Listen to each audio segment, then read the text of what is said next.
बेटा हम लोग क्वेश्चन नंबर आपका 2 लगाते हैं। क्या कहता है? ठोस घनाकार लोहे का एक गुटका पृथ्वी पर रखा है। मैंने बेटा बना दिया है गुटका लोहे का। आगे, यदि गुटके की प्रत्येक भुजा 5 सेंटीमीटर है। अच्छा बेटा, घन की सारी भुजाएं जो होती है वो समान होती है, सबसे बड़ी बात तो ये। अब घन क्या होता है मैं एक चीज़ बता दूं, हम लोग लूडो खेलते हैं, लूडो का पासा या गोटा जो होता है ना, वो घन के रूप का ही होता है बेटा। ठीक। और उसकी प्रत्येक भुजा बराबर होती है, उसकी लंबाई चौड़ाई ऊंचाई सब इक्वल होती है। इसका मतलब ये भी 5 सेंटीमीटर बेटा, ये भी 5 सेंटीमीटर, ये भी सब चारों तरफ से 5 सेंटीमीटर ही होगा बेटा।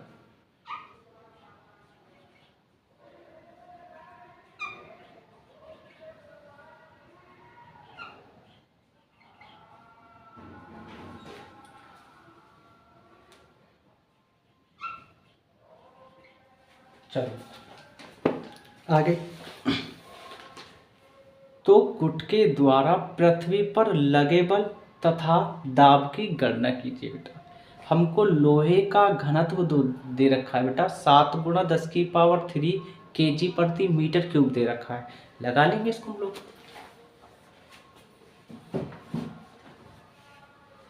तो बेटा मैंने सबसे पहले डाटा लिख दिया है। लोहे का घनत्व ये, गुरुत्वीय त्वरण जी का मान आपको 9.8 मीटर प्रति सेकंड स्क्वायर यूज करना है।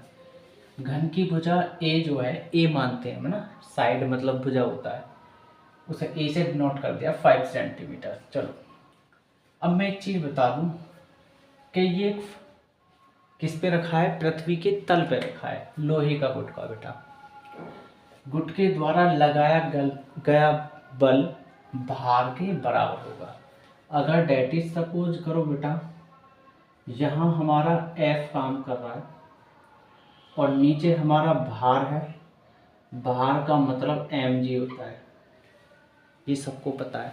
तो ये जो बल है F फोर्स, ये भार mg के इक्वल होगा, मैंने वही लिखा है बस। गुटके द्वारा लगाया गया बल भार के बराबर होगा, तब क्या होगा, तब कुछ नहीं होगा, तब F बराबर mg होगा बेटा, है ना। और हम लोग जानते हैं F मतलब फोर्स मतलब बल, m मतलब मॉस मतलब द्रव्यमान, g मतलब गुरुत्वीय त्वरण। हम लोग बेटा एक फॉर्मूला जानते हैं जनरली,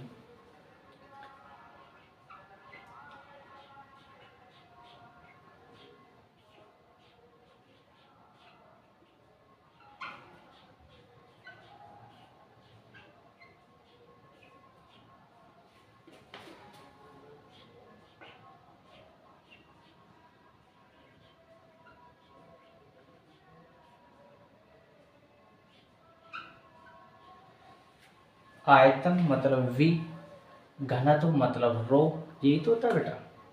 चलो आगे। तो हम लोग बेटा क्या करेंगे, F बराबर m की जगह आयतन गुणा घनत्व रख लेंगे। मतलब आयतन v मतलब वॉल्यूम होता है, रो मतलब आपका घनत्व होता है ना, डेंसिटी जिसे कहते हैं, डेंसिटी। ये आपका रो हो जाएगा गुणा, और ये आपका g है, मतलब m की जगह मैंने आयतन गुणा घनत्व रख लिया है, क्योंकि ये फॉर्मूला होता है मेरा। अब हम लोग क्या करेंगे बेटा, वैल्यू रखना शुरू करते हैं। तो आयतन का घनत्व जो होता है, मतलब आयतन गुणा घनत्व, हमें पता है कि घन का जो आयतन होता है वो भुजा का क्यूब होता है या साइड का क्यूब होता है, मतलब 1/3 कह सकते हैं। तो F इक्वल 1/3 गुणा रो गुणा जी। F इक्वल ए की वैल्यू हमारे पास है 5 सेंटीमीटर। हम जानते हैं कि 1 मीटर बराबर 100 सेंटीमीटर। 100 को हम पावर के रूप में कैसे लिख सकते हैं, 10⁻² सेंटीमीटर। सेंटीमीटर के साथ गुणा में 10⁻² इधर आ जाएगा, ये इधर औरंगाबाद तो भाग में आ जाएगा, 1/10⁻²। और ये आपका मीटर इक्वल सेंटीमीटर, ये पावर प्लस में ऊपर जाके माइनस हो जाएगी, तो 10⁻²। और ये आपका मीटर बराबर सेंटीमीटर। तो हम सेंटीमीटर की जगह 5 सेंटीमीटर की जगह 10⁻² मीटर रख देंगे। बात समझ गए आप। तो 5 गुणा 10⁻² और मीटर इस पे घात 3 है तो 3 चढ़ा लेंगे। और रो की वैल्यू हमें दे रखा है बेटा 7 गुणा 10⁻³ kg प्रति मीटर क्यूब गुणा जी की वैल्यू 9.8 मीटर प्रति सेकंड स्क्वायर बेटा। पॉइंट के पीछे एक अंक है तो 1 0 लग जाएगी आपकी। चलो खोल लेते हैं बेटा। तो F इक्वल 5 का क्यूब 125 होगा और इस 3 दूनी 6 10 की पावर -2 का क्यूब करोगे तो 3 दूनी 6 मतलब 10 की पावर -6 मीटर का भी घात 3 हो जाएगा बेटा। और 7 गुणा 10 की पावर 3 kg गुणा मीटर और डिवाइड बाई सेकंड स्क्वायर। और ये वाला मीटर क्यूब कौन लिखेगा बेटा? मीटर की घात 3 और ये वाला 10 और लिखना पड़ेगा हमें, ये लिख दिया।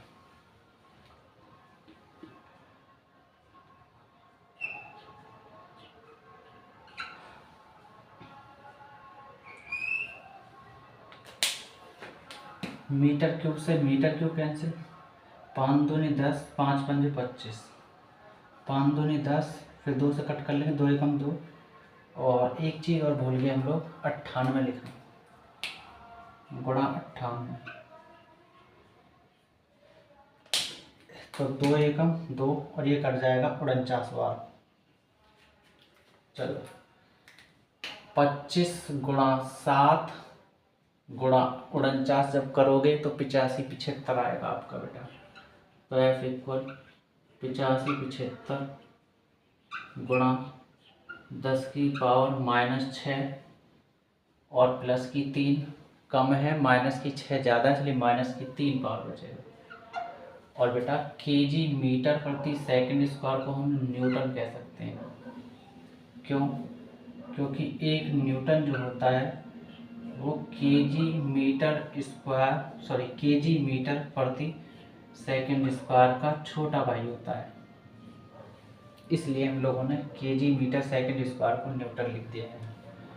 उसके बाद F इक्वल ये 1 2 3 तो 8.575 पावर बनेगी प्लस की, क्योंकि सीधे हाथ से उल्टे हाथ की तरफ आए, दाएं से बाएं पक्ष बुलंदशहर से औरंगाबाद की तरफ, तो प्लस की 3 पावर बनेगी और 10 की पावर -3 और ये आपका न्यूटन। तो F इक्वल ये प्लस की पावर 3 है, माइनस की ख़त्म, तो आपको मिलेगा 8.575 न्यूटन आंसर। ठीक, अब निकाल लेंगे बेटा हम दाब। दाब के लिए फॉर्मूला होता है P इक्वल, P मतलब प्रेशर, फोर्स मतलब बल, F और बटे क्षेत्रफल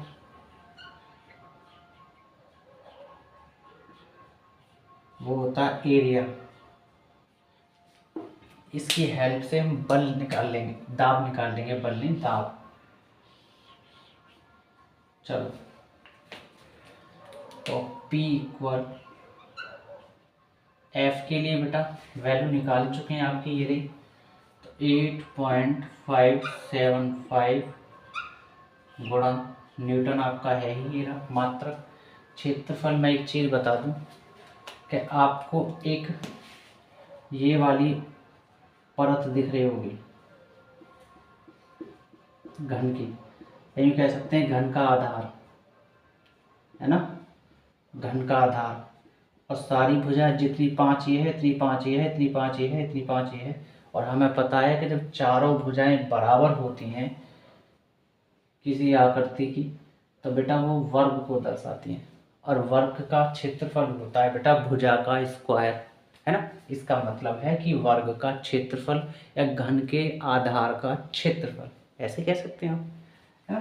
तो इसका मतलब है कि आप भुजा का स्क्वायर मतलब ए का स्क्वायर कह सकते हैं, ए के इक्वल घन के आधार का क्षेत्रफल कह सकते हैं या वर्ग का क्षेत्रफल, जैसे आप समझे बेटा। तो हम कह सकते हैं भुजा का स्क्वायर क्योंकि वर्ग का क्षेत्रफल होता है भुजा का स्क्वायर, मतलब ए का स्क्वायर। ए की वैल्यू है 5 सेंटीमीटर। सेंटीमीटर को चेंज करना भी जस्ट बताया था, तो 5 गुणा 10⁻⁻2 से गुणा कर लेंगे, और इस पे स्क्वायर है भुजा का स्क्वायर, इसलिए स्क्वायर कर लिया। उसके बाद इस पॉइंट के पीछे कितने अंक? आपके 3 अंक है, तो 3 अंक का मतलब है 3 जीरो। पॉइंट ऊपर से हटता है तो जीरो नीचे लगती है, अगर पॉइंट नीचे से हटता है तो ऊपर जीरो लगती है, और जितने अंक पीछे होते हैं उतनी जीरो लगती है। देखो 1 2 3 तो 3 जीरो।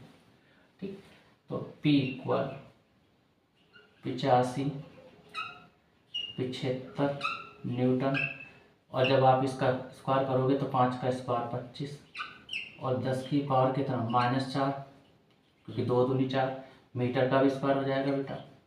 और हम 1000 को पावर के रूप में कैसे लिख सकते हैं? 10 की पावर 3 के रूप में। ठीक,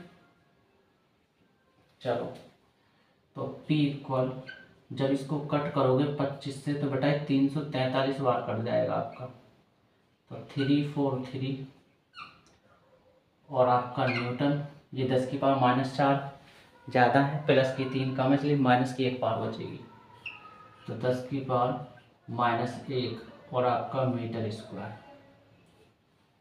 P इक्वल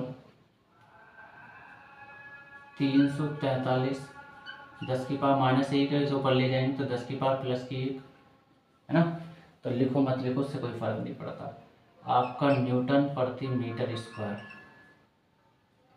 ठीक है बेटा, और आपका जो आंसर आएगा, हमें 1 2 और 3 और 4 के बीच में पॉइंट को सरका करके लाएंगे बेटा, सीधे हाथ से उल्टे हाथ की तरफ, RHS से LHS, दाएं से बाएं, बुलंदशहर से औरंगाबाद की तरफ बेटा।